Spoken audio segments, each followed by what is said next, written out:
This is UMAR AHMED for IFL TV in association with MTK Global. We're in Los Angeles. Pleasure to be joined by Julio Cesar Chavez Jr. We're here to announce your fight against Danny Jacobs, December 20th in Phoenix. Are you happy to be back in a super fight? Yes, I'm happy to be back in boxing, because I have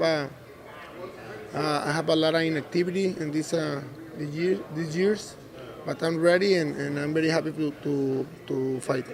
We know you fought recently, I think it was in August you fought. You had a long layoff since the Canelo fight. Can you just explain why there was such a break in your career?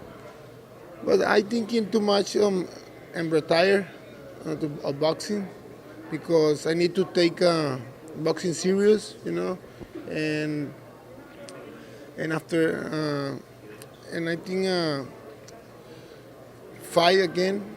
I'm decided to fight. So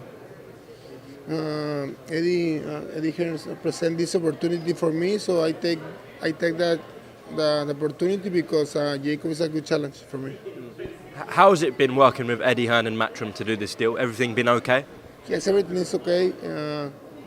I feel very good. Just back to your layoff between the Canelo fight and your last fight in August. Were you seriously considering retirement? Like, were you convinced you were going to be retired? Did you ever think you'd be back in the ring?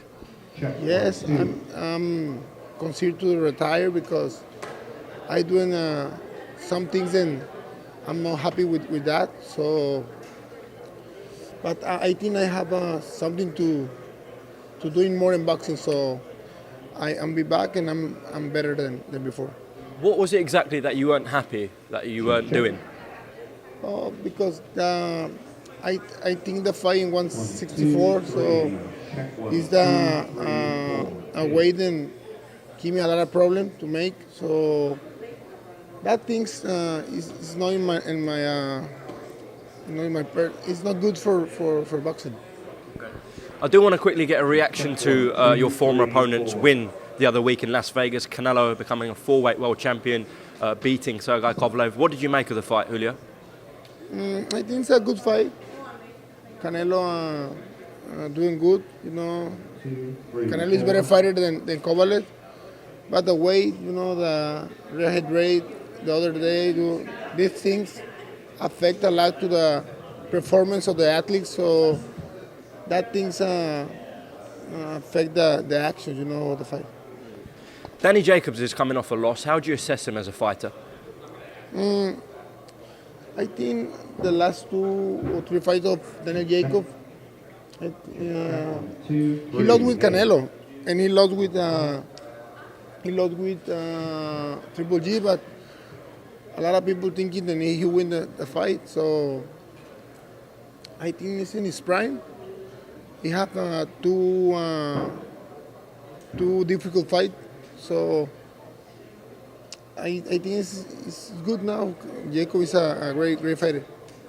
There were rumours about you and Danny Jacobs getting in a ring together for quite a while.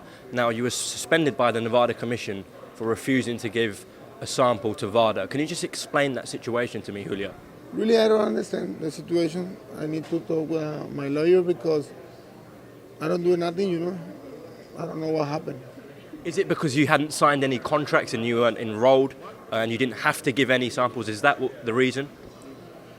Yes, because I don't have a license to fight, So I don't know what happened, bad information, It's not true. Okay. Just lastly, a message to your Mexican fans ahead of this huge clash against Danny Jacobs in Phoenix. It's okay.